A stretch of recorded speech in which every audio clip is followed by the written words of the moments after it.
Well, it's a magnificent stone. They put it up this morning. Well, it's just a magnificent stone. Jerry?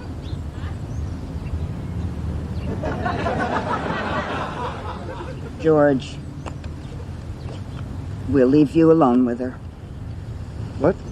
I'm sure there are things you'd like to say. No, I'm good. Really, Jerry. But I don't want to be a secondary character.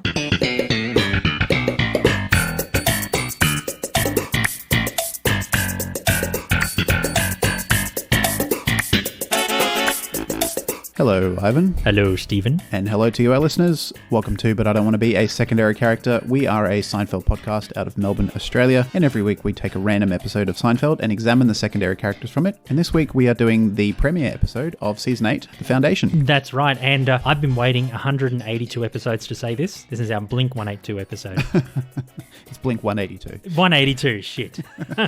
4 years and you fucked it up. I know. Oh, I've been waiting so long. I've been waiting for this moment. Yeah, the suspense just got you. Yeah, it did. Yep. Shit. It's off to Myanmar for me. I'm burned Off out. to Burma. It'll always be Burma to me. Yeah, so we are doing The Foundation, the Season 8 premiere. And Stephen, because we only have about half a dozen episodes remaining of the entire podcast series, this is our very last Season 8 episode. Yeah, we have recently been ticking off whole seasons lately, and this is Season 8. I think we've ticked off Season 1, 2, and 3, maybe 5. Yeah, I think maybe. Well, next week is Season 4 episode, our last one, and I think we got a Season 7 one coming up in a few weeks. Yeah, it's just like over the next few weeks you'll find it's going to be like our final season episodes of stuff. It's obviously bittersweet because it feels satisfying that we're ticking off whole seasons. Yeah. And we've been doing this for nearly 4 years, but it's also, it's a bit rough for us. It's coming to an end. And, yeah. I'm assuming for a few of you as well, it might be a bit disappointing. But if you want to express that sadness, you can. You can email us bidwabastpodcast@gmail.com. You can say hello on all forms of social media. All those details are in the show notes. You can help us out by reviewing us or rating us on your podcast app of choice. It really helps out with visibility and spreading the word about the podcast. And if you want to support us financially, you can do that as well. That's right. We're on Patreon for a couple of bucks a month, and you get bonus episodes, or bonus podcasts, I should say, and early access to this episode. Just go to the show notes and you'll find out what you get. And currently we have 4 patrons on our profile or thing, whatever you want to call it. Patreon? Patreon, yeah, that'll do. Yeah. Holly, Nikia, Jeff, and Neil. So they're paying at least $2 a month, and they're getting all those goodies. Yeah. So thanks, guys. We really appreciate it. And Thank they've you. been long-time patrons, so appreciate the long-term support. And you can do one-off PayPal donations too. So if you don't really like commitment, you can just give us, a one-off payment. Yeah, and just like that's 2 it. or 3 grand. That's fine. 5 Yeah. grand. Yeah, That's fine. that's 10 fine. grand, whatever. Yeah, whatever. Whatever. No pressure. 20 grand, 30 grand, all good. 2.6 million,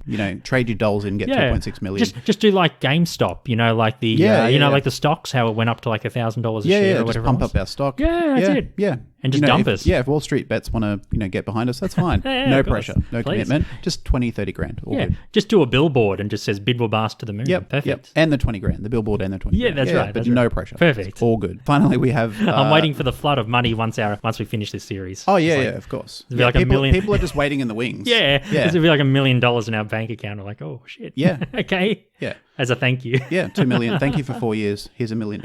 Have fun. Great. Cool. Thanks, Jerry. Awesome. Yeah. Cheers. Appreciate it. Cheers. He's been Thanks, one of Larry. our secret listeners. Yeah.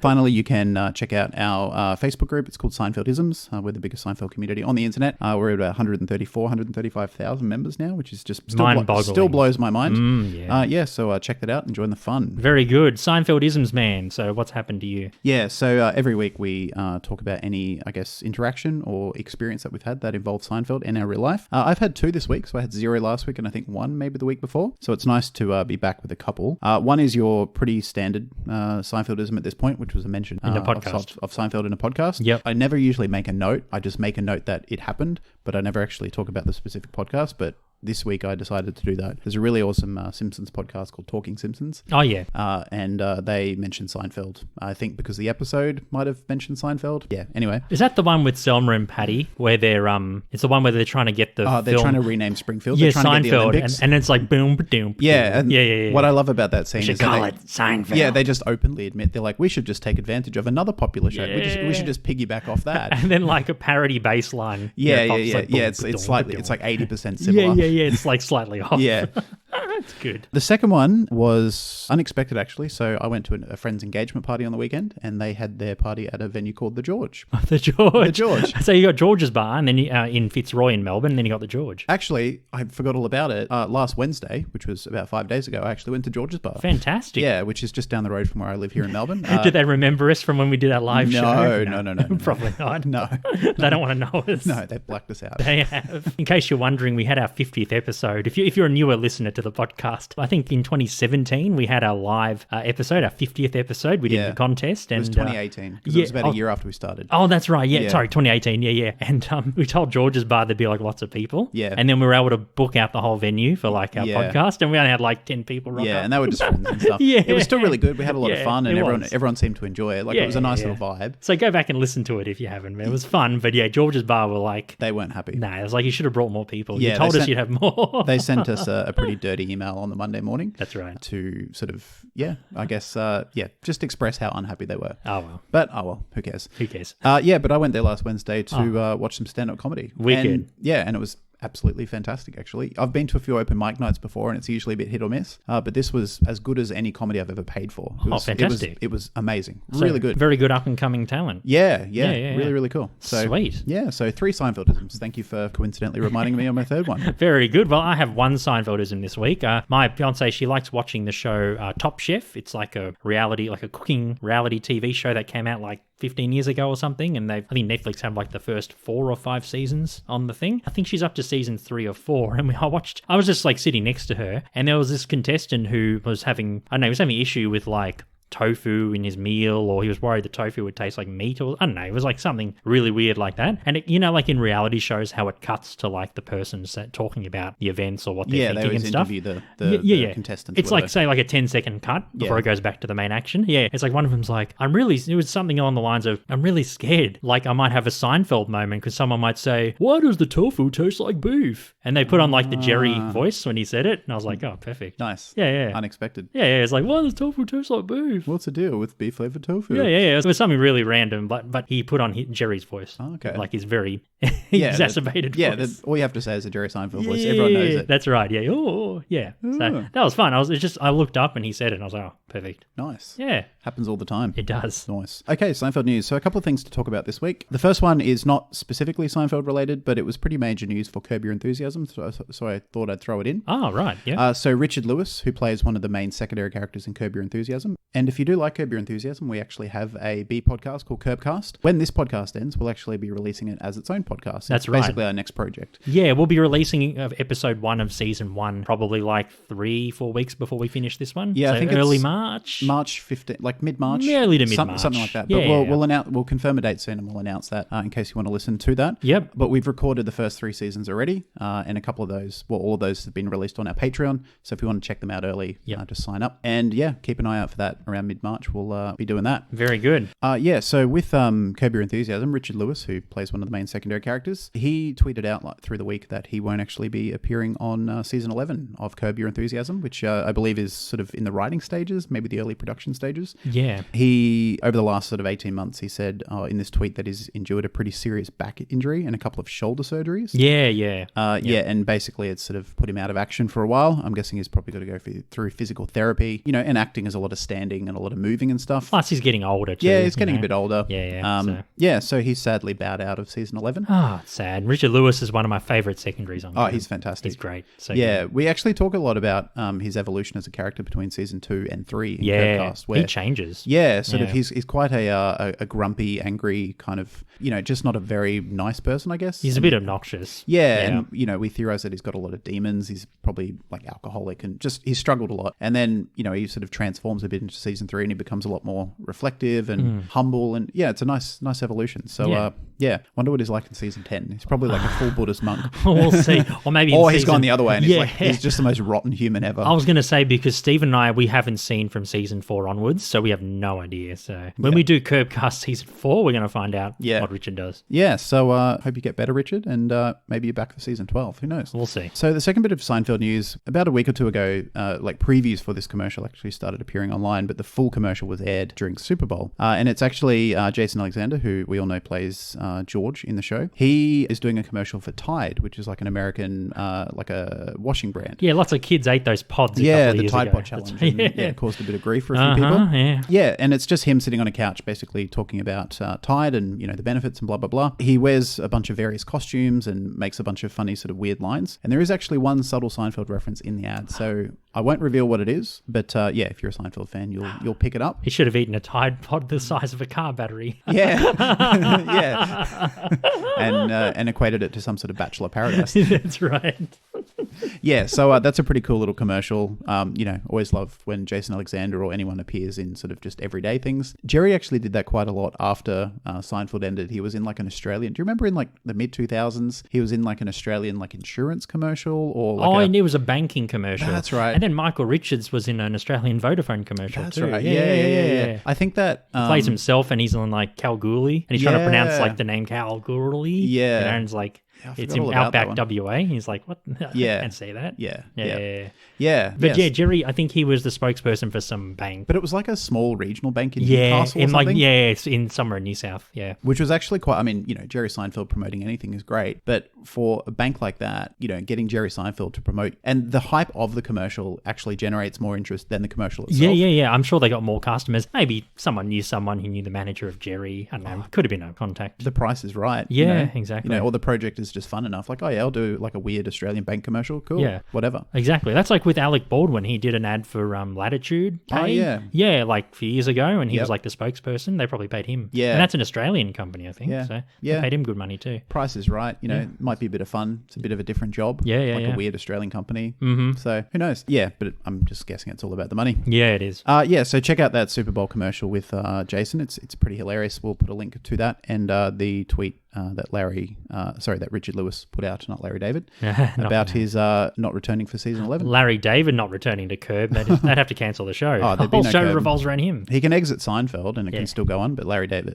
Curb Your Enthusiasm, no. No, it's his show. And that's all the Seinfeld news for the week. Very good, buddy. Let's have a really quick break, and when we come back, we're talking about some secondary characters from season 8, episode 1, The Foundation. Hi, this is Zach. And Aaron from Seinfeld Law. And you are listening to But I Don't Want to Be a Secondary Character. The Foundation first aired in the US on September 19, 1996, directed by Andy Ackerman and written by Alec Berg and Jeff Schaefer. In this episode, after Susan dies, George decides to live the high life by going the bachelor pad route. But his fun quickly ends when Jerry quotes Star Trek II and the Rosses decide to create a foundation in Susan's memory. Jerry gets reacquainted with Mulva from the Junior Mint, she's played by Susan Walters, and decides to do some research into which recent breakup story was more believable, his or George's. Elaine gets in trouble when J. Peterman flees to Burma and puts her in charge of the catalogue. She doesn't think she's up to the task of running a large business until Kramer motivates her with some life lessons he learned in martial arts training. The stories do the trick until Elaine discovers who Kramer has been really fighting. Karate. Other secondary characters, Bruce Davison, he plays Wyck Thayer, the Ross's lawyer. He'll make at least 3 or 4 appearances in season 8. He's the head of he's organising the foundation. Todd Bosley plays Joey. This is his second appearance on the show. Stuart Kwan plays the Sensei at the dojo. Janine Garofalo makes an appearance as Jeannie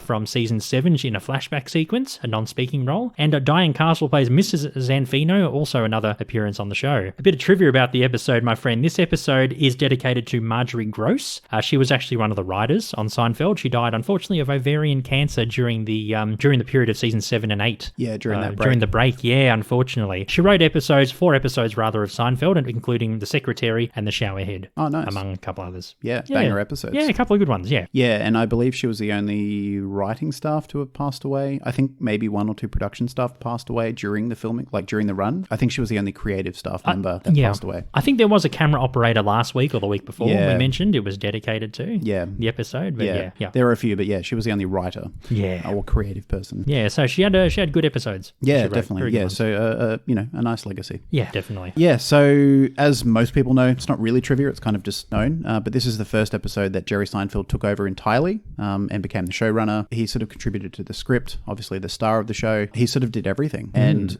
there is an interview on YouTube from, I think it's from maybe a DVD extra, because it looks like a sit-down interview. Yeah. And he actually admitted quite openly that for maybe the first half of season 8, he was actually quite nervous. You know, he was worried that he wasn't going to do a good job, because he understood that by season 7, you know, even though Seinfeld hadn't finished, but it already had a legacy behind it. He kind of instinctively knew that it was going to be a show that, you know, would be remembered for its cultural impact. Yeah. And he didn't want to sort of screw up that legacy, you know, and also the fact that he was doing stuff, you know, he felt comfortable behind the screen and as a comedian, but the sort of the running of the show was kind of new to him, and he felt a bit nervous. But by about halfway through season 8, got the hang of it. You know, the review ratings were good, the reviews were good, the feedback was good, and he, you know, built his confidence. But it was just nice to see him be a bit honest and you know, what's the word? I guess a bit vulnerable. Yeah. You know, that talking about how nerve-wracking it would be, especially because Larry was the brains. Yeah, of Jerry course. contributed, but everything kind of centered around Larry and his humor. Because Jerry had to act as well, so it's a lot of work. Yeah, and it was originally, I mean, they were both the co-creators of the show. They're both equally responsible for it being what it is. But I think Larry was more important, especially at the start, for the style of humor and just the radical ideas that the show, you know, encapsulated. So yeah, I can understand why he'd be pretty bloody nervous. Yeah, and Jerry was so busy, he didn't have time to do his opening and closing comedy skits. And we don't see those again until the finale in season 9. Yeah, it's funny. Do you like they're like little, almost like non sequiturs? Yeah, they're like okay. The little opening scenes, they rarely have anything to do with the actual plot. No, sometimes they reference like things in the episode. Yeah, but sometimes it's almost like the stand-up comedy where, you know, sometimes the stand-up comedy would be related to the show. Sometimes it would be completely unrelated. Yeah. The little non sequitur opening scenes were kind of the same. I think because it's probably such a huge part of the show, and I think a lot of people remember Seinfeld, especially people who don't watch Seinfeld often. Yeah. They probably remember the opening skits and the closing skits, like the styles. And the styles have been parodied in so many comedies and, you know, TV shows and all that sort of stuff. So it's kind of like, if people don't watch Seinfeld, they'll know of Jerry in front of a curtain with a microphone in front of him, like on the stage. A lot of people will remember him for that, for those who don't really watch Seinfeld. But it's been parodied so many times too. That's true. So yeah, no, I think I think sometimes it can be hit and miss, some of the jokes. But yeah, I think because it was such an important part of the first, at least the first 7 seasons of Seinfeld, you know, like even though they weren't there for season 8 and 9, like I think they were still kind of important. So it was just a bit weird that they weren't there. Yeah, I imagine, you know, when you first saw them, because, you know, again, by season 8, Seinfeld was massive. You know, like tuning into season 8, you'd be like, oh, this is Jerry's first season on his own. Is it going to be different? And then, you know, turning it on and watching it for the first time and not seeing that stand-up skit, it would have been a bit jarring. Yeah. But, you know, just got to go with it. That's right, yeah. And this is another episode where George refers to himself in the third person. Yeah. He also does this in The Jimmy, The Sponge, The Junk Mail, The Cartoon, and The Maid. Yeah, more of a season sort of 7, 8, 9 thing. Yeah. It increases more as the seasons go on. Yeah. But yeah, it does start in the Jimmy, which is season 6, episode 18. Yep. Yeah. Yep. The set that you see the foundation being set up in, and George, is actually quite a commonly used set. It was the set used for Mr. Pitt's house, where Elaine worked for season 5 and 6. Yeah. And also the location, which actually might have been the same house. Yep. Where Elaine interviews for a editing job, and the lady borrows her Brewline tennis racket. Oh, the tennis racket. Yeah. The comeback. Yep. Nice. So I mean, it's obviously like a really nice set. You can see like the mahogany, you know, from Mr. Pitt's office. You can see like wisps of that. And this is the second time, Stephen, where Kramer has the shit beaten out of him in an alley when trying to run up a ladder. That's true. This happened previously in The Sponge, where he didn't wear his AIDS ribbon, and it's parodied, there's like a homage to it in this episode, and the kids grab him and start beating the shit out of him. They're little fists of fury. Kramer gets fucked up a lot. You know, he gets chased by the street toughs. Yeah. You know, Cedric and what's the other guy's Bob. name? Bob and Cedric. Yeah. You know, he gets thrown in the river, rolled up in a rug. Yeah, you know, he goes through a lot. He pisses some people off. He does. You know, so, but yeah, bunch of kids. Yeah, that's right. Do you have any other trivia about the episode? Nah, that's all I have, buddy. But anyway, let's talk about some secondaries, shall we? Let's talk first of all, well, we said off air before we started, Steve, that there's not really many new secondary characters to talk about, so I guess we can kind of talk about some secondaries in the context of this episode. So who do you want to talk about first? Why don't we talk about the Rosses? The Rosses, cool. So anyway, the Rosses, who we have talked about several times on the pod. I think you asked me off air, you said, because, you know, George is stuck doing the foundation in his spare time, and everything's itemized and everything's being read out, and the lawyer's kind of rubbing it in saying, you know, you could have got this if Susan was alive, and this townhouse could have been yours, this holiday home could have been yours, everything, like, and the doll collection was worth like $2 million, 2.6 million, yeah. Ridiculous. Stuff like that, stuff that he could have got if they were still together, like if she was still alive. You asked me, do the Rosses deliberately do that to George to fuck him over? Yeah. Or do you think maybe because the daughter just died, they're kind of like, oh, George is a widow, maybe they had good intentions about the foundation? I had to think about it as we were recording. I think at first they have benevolent intentions for the foundation, and I think it's just the fact that because we realize in this episode that the Rosses are actually way more loaded than what they put on. Many monies. Many monies. Yes, that's right. So I feel like Wyck, he's a very. I won't go too much on a Wyck now, but I think Wyck has been instructed by the Rosses to really go through everything, right? And it kind of shows really George, and not deliberately. I think it's just to show George like what the Rosses had in their estate and what they were going to give. Because I assume Susan is like their only daughter, and they have Ricky, the son, who's a bit of a delinquent. But yeah, I feel like maybe initially, probably in the first few episodes, the Rosses had good intentions, but then they probably suspected that George did something dodgy, because in the finale, Mrs. Ross accuses him of murder in the court, of killing Susan. Yeah, I mean, in like an hysterical fit. Yeah, I mean, and there's another episode, maybe it is the finale as well, where the Rosses say, we don't like you. We basically hold you responsible for her death. Yeah. That's when George pretends he's got a house in the Hamptons and the horses, Prickly Pete and Snoopy, Snoopy and Prickly Pete. And the Rosses just like and they get there and it's like dark at the Hamptons and they're like, we know you don't have a house. We were just fucking with you. Yeah, see, based on that timeline, I think that at this stage you're kind of right that they probably are unsure of George's role in her death. Yeah. And they probably think that, he's as broken up about it as they are. But I'm imagining, a lot of time off screen as well, them seeing how he's acting and how much he doesn't really care about her death and how he seems more sad about the loss of, not being able to eat a block of cheese. Yeah. And not just his lifestyle, but what he could have had with her if she was alive. Mm-hmm. They probably realize, hang on, like he didn't really love her. He doesn't really care about that she's dead. Yeah. He's more upset about the fact that he can't have all this stuff. That's right. And, in this episode, like you said, it's kind of benevolent. You're a bit unsure about whether they do hold him responsible and whether they're just trying to mess with him. And then, a season later, they say, we hold you responsible. And then a season later after that, they're like, you killed our daughter. Yeah, so at the end of that the season, level of responsibility that they hold him to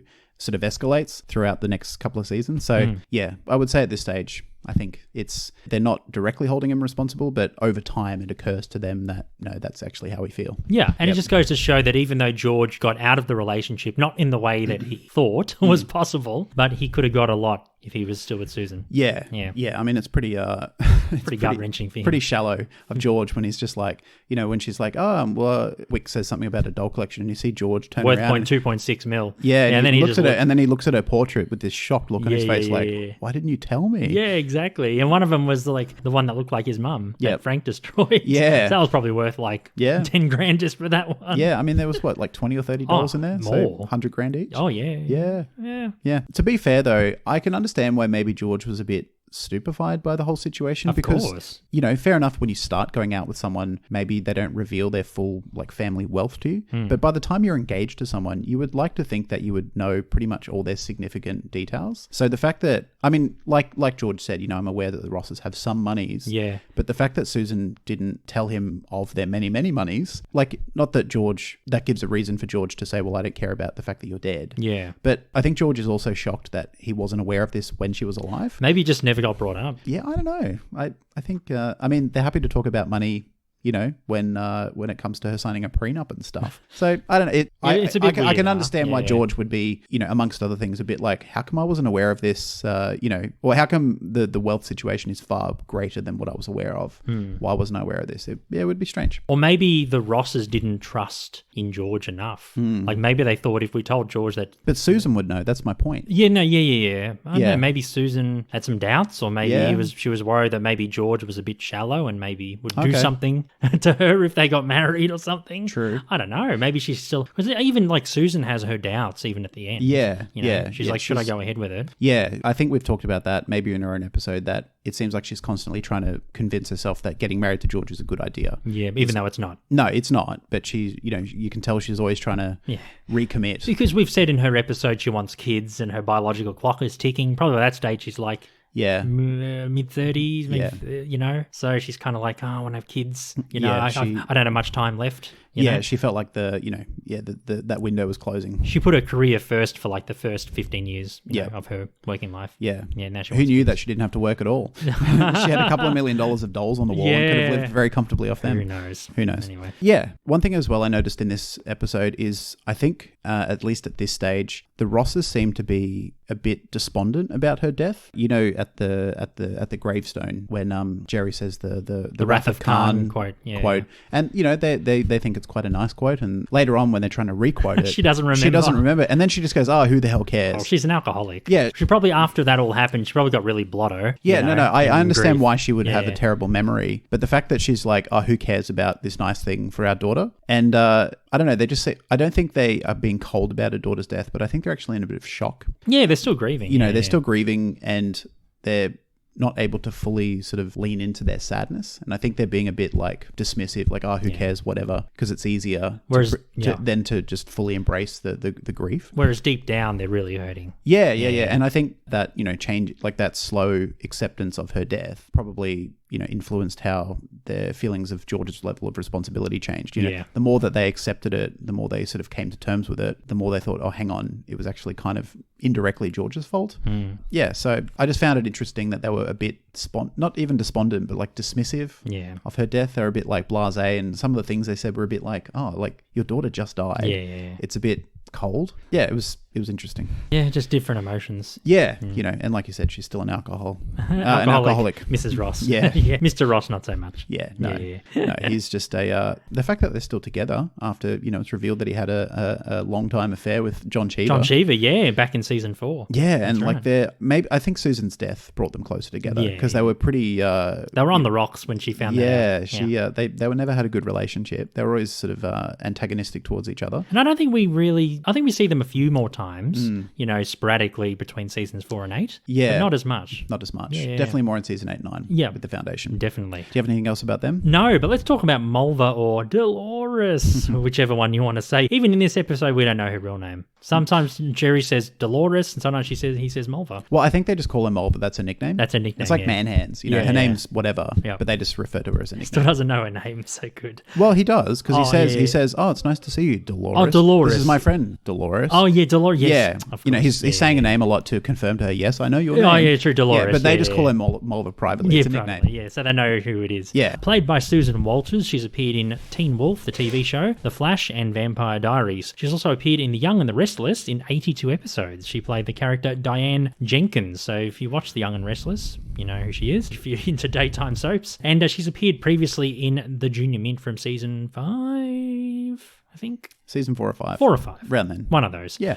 Yeah. So with Delores, like we might have said in the past, like she's a very intelligent woman. You know, she's got nothing wrong with her. You know, she's great. But then she finds out that Jerry got engaged. How do you think she found out? I don't know. Probably just through the grapevine. Yeah. I mean, maybe you know, she dated Jerry for, you know, a week or two. Yeah. During the Junior Mint. Maybe she met one of his friends during that time, and then she ran into him on the street. Like, oh, you're one of Jerry's friends. I met you a couple of years ago when I went out with Jerry. Right. And they had a bit of a chat, and maybe it was just like, oh, what's Jerry up to? Yeah. Oh, yeah, he got, you know, like, it's pretty easy to find out that news, even like before the internet. You run into someone that you met when you were dating or whatever. Yeah. Yeah, I would imagine it's something like that. Yeah. Because they didn't meet through a common connection. They met on the street, supermarket. Yeah, supermarket. Yeah. Like originally, that's how they first in the Junior met. Mint. Yep. Yeah, I think they were going for the same piece of fruit or something like that. Yeah, something like that. So they didn't meet through a common connection, but I would assume she knew one of his. Maybe she ran into Kramer or Elaine, or not George because he was there. I don't know, but yeah. Well, she looks totally different now. She's got like dyed blonde hair, you know, with highlights and yeah. She just seems to dress much nicer too. Like I think she was a bit like her dress sense. I don't know, was a bit different in season 4. Yeah, it was more like. Yeah, in this episode, especially when she's sitting down with Jerry at Monk's, she's wearing like a business blouse. Yeah, maybe she got like a more professional job or a promotion, and she has to formalize her dress a bit more. Yeah. But yeah, she just seemed a bit more not sophisticated, but just a bit more confident. Yeah, a bit more of an energy, I guess. Yeah. And she just went up to Jerry and she's like, "Hey, we should get together." She was just very sure of herself without being cocky. So yeah. I would imagine that she probably got a bump up at work or something like that. Something like that. I feel like with Mulva or Delores, I feel like Delores wasn't written to be in the episode to drive the plot forward. I think she was just kind of brought in to kind of show that Jerry still can't be redeemed even after being engaged. Like, he still won't mature. Yeah. Like, there's like no development for him. So, and Delores is hoping that maybe Jerry's become a better person after the engagement, and he's like the same. He's still like the man-child. So I think it's good that they brought a previous girlfriend back for this. I think it would have been really weird if it was a brand new person, you know, because there's like no context behind it. Well, the storyline wouldn't have worked with a new girlfriend. No, it's got to be someone previous. It's got to be someone who knew him before he was engaged. And I think someone as, you know, as significant as Delores, probably one of the most famous episode girlfriends Jerry has had. And also one of the only girlfriends, well, not one of the only, but more often than not, Jerry is the dumper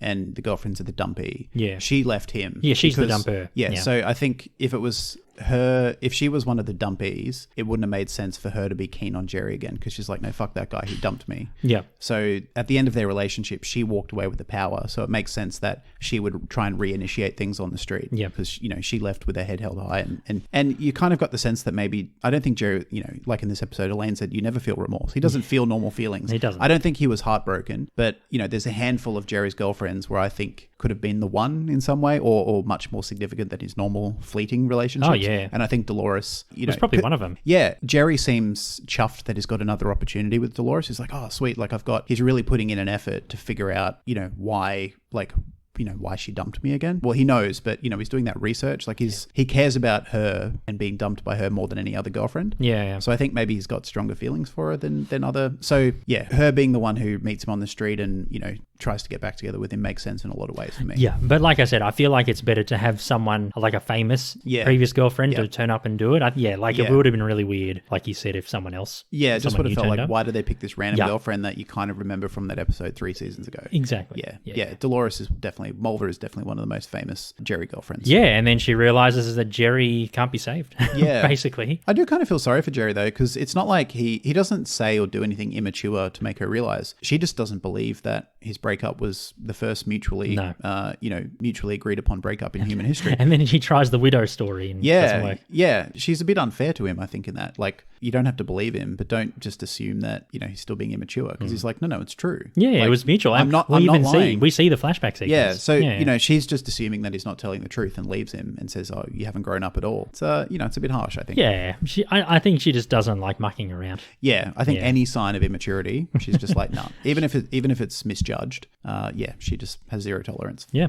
And we don't see her again for the entire series. Nope. Yeah, that's probably one of the biggest gaps between secondary characters. Yeah. From season 4 to 5 to 8. Yeah. What a jump. Yeah. Yeah. Yep. Anyway, who are we talking about next, buddy? Why don't we talk about, let's talk about Wyck. Wyck Thayer. He's played by Bruce Davison. He's actually an Oscar-nominated supporting actor. He was nominated in 1991 for Longtime Companion. He's appeared in the X-Men film series as Senator Kelly, and he's been in TV shows including The Ghost Whisperer, Drop Dead Diva, The Knight Rider reboot, and Touched by an Angel. This is the first of 3 appearances this season and in the series overall.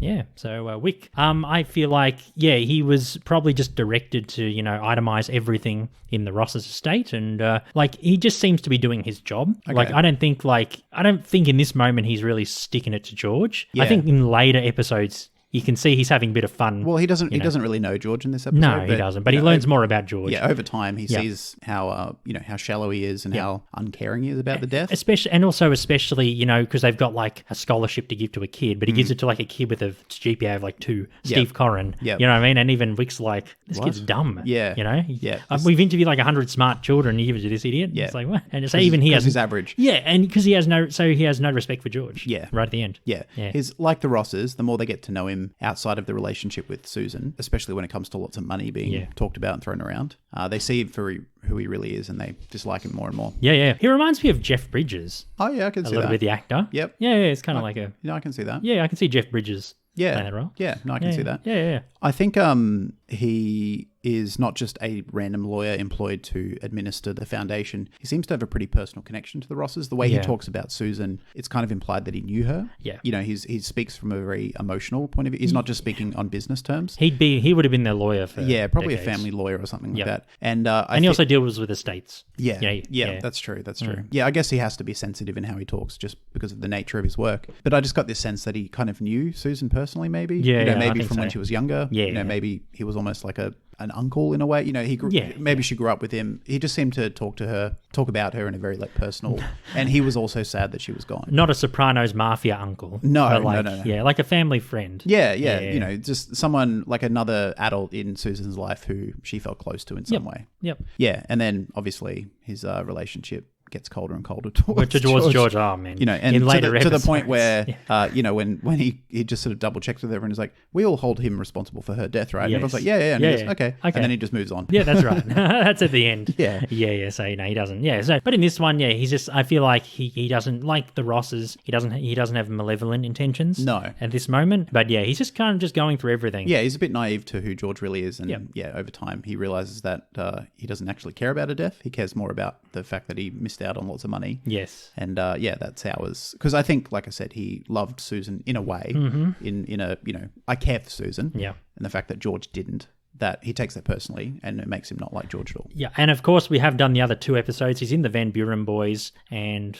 I forgot the other one, but we have done it. This is our last season 8 episode. So Google which episodes he was in, and we probably talk about him more in detail there too. I think so as well. One other thing I just wanted to say about him, I think he doesn't deal with. He seems very well spoken, very well educated. I don't think he deals with low end in terms of like dollar value estate law. No. You know, I think he operates and works for and with, you know, the upper crust of New York, like the Rosses. He just seems like he's from that world. He doesn't do small fry stuff. No.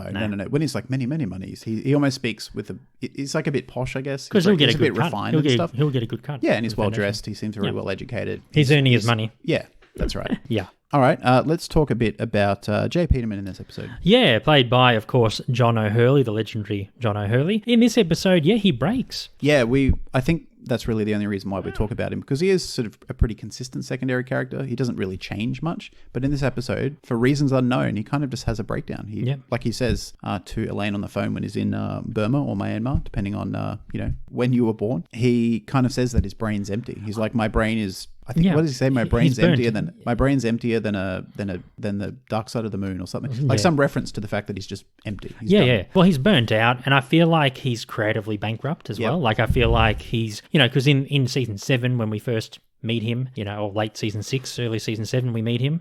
You know, he's very lively, full of energy. He's got so many good ideas. On top of his game. Even though some of the ads are a bit weird, like some of the copyright and stuff, you know, he's really into it and he comes up with great ideas. But in this one, I think he just doesn't have any ideas for anything. Yeah, what I thought was maybe something happened in his personal life. You know, maybe he met a special lady. Like he's a bit of a womanizer, a bit of a playboy. And he seems happy being the single, sort of rich, charming guy. But maybe he met someone who captured his heart and that ended and it just sort of screwed him up for a bit. Between seasons. Yeah. And, you know, that took his ability to be the sort of big dick energy boss that he is away. And then he needed some time away in Myanmar. Or Burma. Or Burma, as it's always known for him. Yeah, how relevant considering what's going on in Myanmar now. Jeez. Strange coincidence. Couldn't have picked a worse time. Yeah.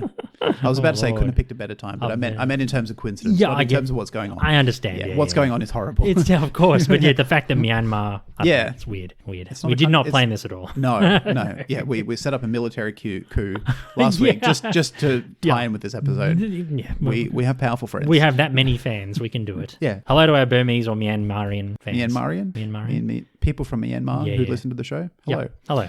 We probably have a couple of downloads from Myanmar. Maybe. We've gotten one from most countries. If we go way back in the data, we might have one. Yeah, we've had people from Africa, Middle East. Well, they've censored the internet now, so no more Myanmar listeners. Damn it. Yes. Not yet. They won't even hear our, best wishes to Myanmar. Or best wishes to Myanmar, but I'm sure they'll get the internet back and they'll hear us again. Hopefully it is a temporary situation. Let's see. Yep. Yeah. Yeah, and he, spends a bunch of time in Myanmar and eventually comes back. Yeah, that's right. And a couple of weeks ago, Steve, we did the episode that he actually returns to America. Yeah, and he's just back to his old self, like nothing happened. Like nothing happened. He's just refreshed. But we do see between, the Foundation and the money that there's a lot of references to Apocalypse Now. He plays the Marlon Brando-like character, in the shadows. And Elaine is like the Martin Sheen character from the movie. Yeah. So, it's nice little throwbacks there. Yeah, for sure. Yeah. Yeah, but we just thought it was worth mentioning, Peterman in this episode because he does sort of have a bit of a mental breakdown and just buggers off and, just abandons his company temporarily, but he comes back in full force, which is what we all want. He does. All right, let's talk about Joey in this episode. Joey Zanfino. Yeah, he's played by Todd Bosley. He's appeared in the films The Little Giant and Jack as a child actor, and in later years he's appeared in the TV show Scrubs, as well as other TV shows and films. Cool. Other different projects. We do see Joey and his mum, of course, Mrs Zanfino. We do see them in The Wait Out from season 7. That's the one where Joey gets babysat by Kramer, and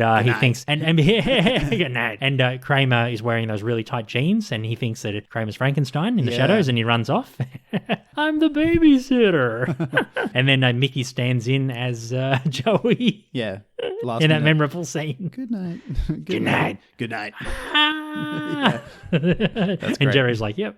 I don't want to know. So Joey, so we see that he does karate as well. Probably, I don't know, maybe he got into it because... I was going to say maybe because he felt fearful in, what was the episode? The Wait Out. The Wait Out. Maybe because he was a bit afraid of that, maybe to get a bit of confidence back. Yeah. Maybe, his mum thought it was a good idea to, make him feel a bit more empowered again. And he never knew it was Kramer. No. He didn't see Kramer. No, I'm imagining he probably had some lingering nightmares and a bit of trauma from it. Probably. Maybe to help him through that, she thought that enrolling him in karate would be a good idea. Yeah, for his self-confidence. Yeah, maybe. Yeah, it might help. And he seems perfectly happy and well adjusted in this episode, so I think the karate has done him some good. Karate has done really good, and especially because there's other kids. There's probably at least another 10 kids, and they probably all become really good friends. Yeah. So he's got like a nice friendship circle there. Yeah, they all seem pretty close. They're happy. They're close enough to, conspire together to lure Kramer into an alley to kick the shit out of him. Yeah. So, we're meeting your mum in this alley. Yeah. This dark alley. Yeah, and I mean, he all of his mates, including Kramer, carpool with Mrs Zanfino. That's right. So yeah, I think he met a whole bunch of new friends in karate, and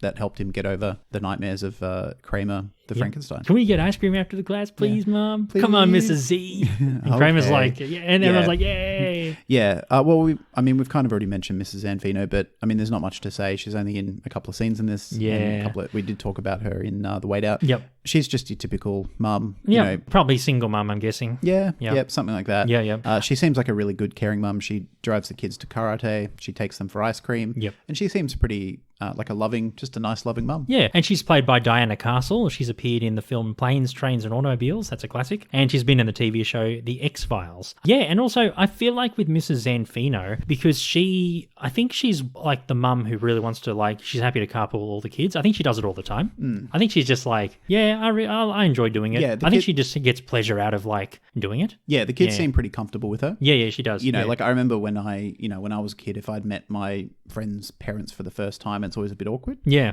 But as you get to know them and you relax as a kid a bit more around them, the kids seem like there's no awkwardness. Yeah. So I think she's very warm and motherly to the kids, because they're all happy to ask her for ice cream. Yeah. It's it's like a nice little sweet moment. Literally. Yeah, sweet. that's true.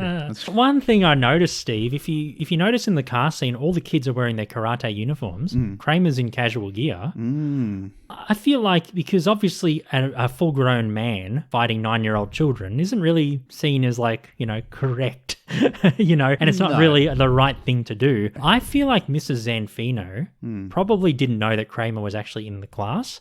I feel like she probably thought Kramer was helping with the dojo, maybe helping the sensei with holding pads or things just up. Like an assistant or something. Yeah, because he's not in his uniform. So maybe Mrs. Zanfino's unaware that he's actually flipping the shit out of the 9-year-old kids. That's true.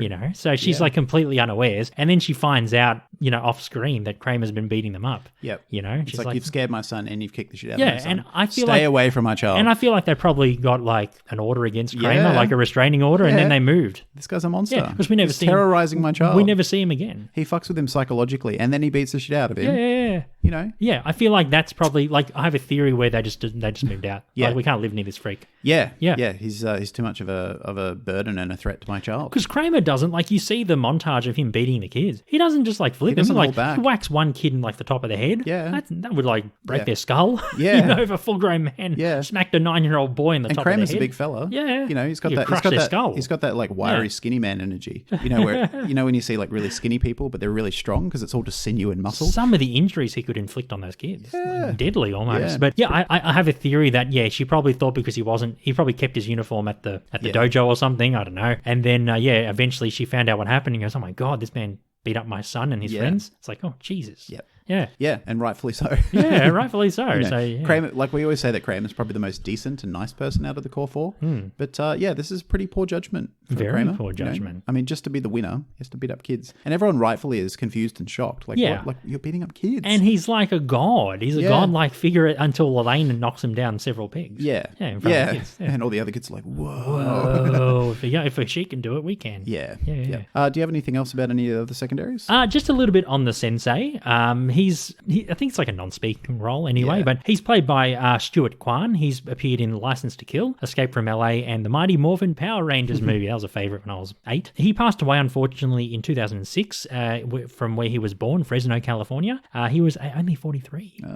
Sad. But the Sensei, I don't know why he enabled Kramer to fight kids. It's like maybe I feel like maybe the Sensei thinks that, well, Kramer says to Jerry when Jerry calls him out on fighting kids, Kramer says, oh, in the eyes of the Sensei or the dojo, we're all equals. Yeah. So I feel like maybe the Sensei thinks regardless of your height, your weight, your age, your stature, Yeah. you're a novice. Yeah. You know, and Yeah. I'll teach you the way.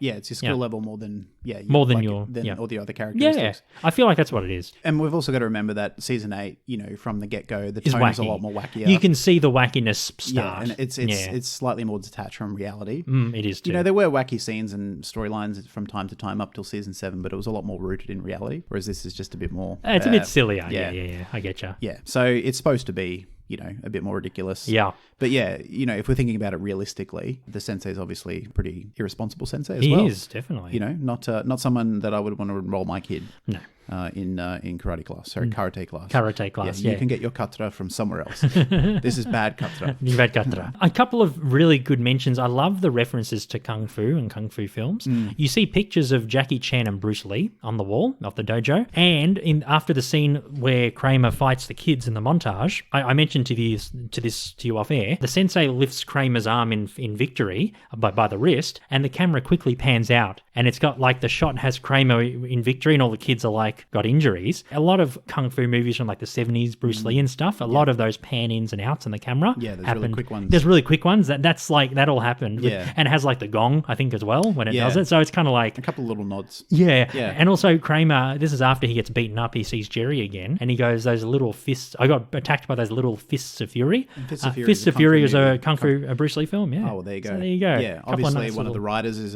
a Kung Fu fan and thought that Yep. he'd, throw the references in. That would work. Other references that are a bit more obvious are the Star Trek references, which was surprising. It was like this running theme throughout the episode. Yeah, the Wrath of Khan. Yeah, and the Wrath Search of for Khan. Spock. Yeah, which is Yeah. Star Trek 2 and 3. And it's not just the quotes from it, but obviously Kramer and Jerry are big fans of it. Yeah, fun And- fact as well, Phil Morris, who played Jackie Charles, he appeared in Star Trek 3. Oh, well, there you go. Yeah. I didn't know that. Yeah, Huh. that was a trivia fact that I saw of it. Yeah. Yeah, I was like, eh. Yeah. Yeah. I can just imagine them because I think Jerry says, yeah, Kramer and I watched it last night. I just imagine that Kramer and Jerry maybe had like a movie night together. Probably. And I think that's kind of really cute. Yeah, they probably they're binged the first three episodes. Yeah, even though Kramer's a pest and Jerry sort of mostly just tolerates him and just lets him be Kramer, they are still friends, and maybe they can have those occasional like nice friends like, hey man, do you want to come over and watch some films? Yeah. And we'll like have a couple of beers and like just hang out. Well, they celebrate New Year's together in that photo, and but do it's other always stuff too. there's always drama. Like it's never just like come over and hang out and No. we'll just be mates. There's always I'm sure something stuff happened. going on. Yeah, I'm sure something happened while they were watching. yeah. the movie. I just think off screen, them just hanging out as guy friends with no Kramer being a pest, no Jerry being sarcastic, just sitting down enjoying a couple of movies together. It's like a nice thought. It's sweet. It wouldn't work like in an episode. Oh no. The fact that it happened off screen is perfect. It's but perfect. Very sweet. It's nice to think of them in that situation. Indeed. That's all the notes I have, buddy. Yeah, same. Let's have a really quick break, and when we come back, after we practice our karate for a little bit before we come back, we're going to find out where the foundation sits in our episodes we have done so far. And of course, there's not many left. There's about half a dozen after this week. So we'll find out where the foundation sits and if any of today's newer secondary characters make our top 20. On, Kramer! Hey there! Come on. Mom's down in the car. Okay, Johnny. You guys both have class at the same time? We're in the same class. What do you mean you're in the same class? He almost beat me. Kramer, you're fighting children? We're all at the same skill level, Jerry. He's 9 years old. You don't need karate. You could just wring his neck. Now, buddy boy, out of 162 episodes we have done, of course, this is Blink 182, 182. What was it again? Blink 182. 182, shit. This is our 182nd episode overall, including What's the Deal with episodes from the past. But out of 162 Seinfeld episodes, where does the foundation sit for you? This is pretty low, 155. 146. Yeah. Yep. It's It's a setup episode. That's all it is. Yep. Yep. I think as well, even though we watch these episodes in random order, I just think of it from if I was watching this sequentially, maybe for the first time or even when it first aired, how much of a tone shift and how jarring it would be to watch this episode. It'd be very different, yeah. Yeah, I mean, it's not only difference in terms of like wackiness, like we were saying before, Kramer fighting kids, but the lighting is different. The fact that the stand-up comedy is not there at the start anymore. There's just a lot to it's still Seinfeld. It's not completely detached from the first previous seasons, but it does take a few episodes to readjust. Even a lot of the one-liners are also non sequiturs too. Yeah. Like some of the things they say doesn't actually relate to anything. No. Yeah. No. But yeah, it feels like in this episode they were trying to figure out, like Jerry was almost trying to figure out the tone, like how wacky can I get? How can I make this, like, because I'm sure he wanted to make his mark as well. Like, well, now I've got the full reins. I want to sort of define my own tone and style. And it feels like that they were just trying to, he was just trying to figure that out a bit. Yeah. And of course, he's never been a showrunner. Yeah. So that's a big responsibility. Yeah. So he was just still trying to find his feet. Certainly not a terrible episode. I don't think that there is any terrible episodes of the show. No, but just, I didn't really laugh at much. I thought best storyline was George. Him leaning into just being a total slob, I thought was hilarious. That, to me, was the most relatable part to season, say, 3 to 7. George just not caring, being selfish, and he's going, you know what, I'm just going to be me. Like, sitting around in his underwear, eating the cheese, and that as his, like, the benchmark of bachelorhood is just being able to take a bite out of a big block of cheese. Yeah. I thought that felt the most familiar in terms of George and just him wanting to be his full sort of slobby bachelor self. And then he gets offered to do the foundation in his spare time, mind you. Yeah. He tries to get out of it saying, I'll work for the Yankees. And they're like, oh, no, we can do it in evenings and weekends. Yeah. And he's got no free time for anything. No, he's annoyed. My favorite line in the episode is when they turn up to his house and he's a bit shocked and he's trying to clean up quickly and puts just that random sports jacket on to cover his like naked hairy body or his topless hairy body when he's trying to sort of accommodate them and think in the moment, and he just goes, oh, would you like some cheese? And they're just like, no thanks, we're good. My favorite subplot was Kramer. I know it was really wacky, but the fact, like you said, he's a very morally driven character, and he's got more empathy. We keep repeating this all the time. He's got more empathy than the three put together, the other three, but he fights children. Yeah. But he doesn't fight them, I don't know why, he kind of fights them to be dominant and also prove that he's strong and stuff, but I don't know, it's like playing a video game, but you put it on like very easy. Yeah. And you just blast through the game. Yeah. It's just like that. Yeah. It's like no challenge. Yeah, I don't think he's doing it because he's like, I want to go beat up some kids, or I'm too much of a coward to fight people my own age and physical strength. I think he's more just a bit naive. Yeah. And he's like, well, the sensei said it's okay, so it must be okay. Yeah. He doesn't see the problem from an outside perspective. That's why Jerry and Elaine are like, you fight children? Yeah. Yeah, they're both shocked. Even they're shocked. They're yeah, like, I think Kramer's just a bit naive, Yep. thinking that, he's so enthralled by the idea of skill level and katra that he can't actually just step outside of that, him being wound up in it to just say, you just don't fight kids. And it's good. It was sweet revenge how the kids beat the shit out of him. Yeah. It was nice. Yeah. Nice to see. Yeah. They got something out of it. Yeah, he got a few bruises. They did. Yeah. All right, that's another week of But I Don't Want to Be a Secondary Character. Thank you so much for listening. If you want to email us, you can email bidwabaspodcast@gmail.com. You can check us out on all forms of social media. All those details are in the show notes. You can rate us or review us on your podcast app of choice. It really helps out. So if you want to do that, that would be awesome. And you can support us financially as well. We're on Patreon and PayPal. Check out those details as well. And finally, we have a Seinfeld Facebook group called Seinfeldisms. It's the biggest Seinfeld community online. So check that out as well. All those details are in the show notes. What are we doing next week? It's the final season 4 episode. Do-do-do-do. Do-do-do-do-do. The handicap spot. Oh, nice. Yes, with the Jerry Stiller George. Yes. The other George.